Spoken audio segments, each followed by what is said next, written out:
ano po yung mga pangunahing layunin ng mga pagpupulong na isinasagawa ng NCSC kasama ang DOT, TESDA at syempre at ang SM Cares para sa mga senior citizens ng bansa.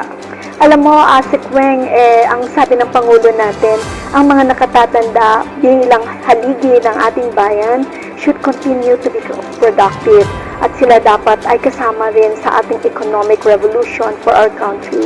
So that is really the purpose why we have livelihood opportunities.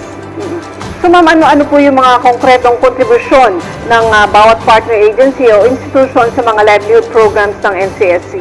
Mauuna tayo sa Department of Tourism, no? Nag-usap na tayo at meron tayong Memorandum of Understanding with Secretary Frasco ng DOT kung saan yung mga tourism-rich destination areas na po pwede sa ating mga nakatatanda ay mabigyan natin sila ng pansin. Pangalawa, sa TESDA with Secretary Benitez, meron din tayong agreement doon for retooling and reskilling kasi alam natin yung iba nagre-retiro may second passion sila. So gusto natin silang bigyan ng kahalagahan doon. Sa SM Cares, that is a private partnership wherein they will allow our seniors who have livelihood products to display and para marketing strategy.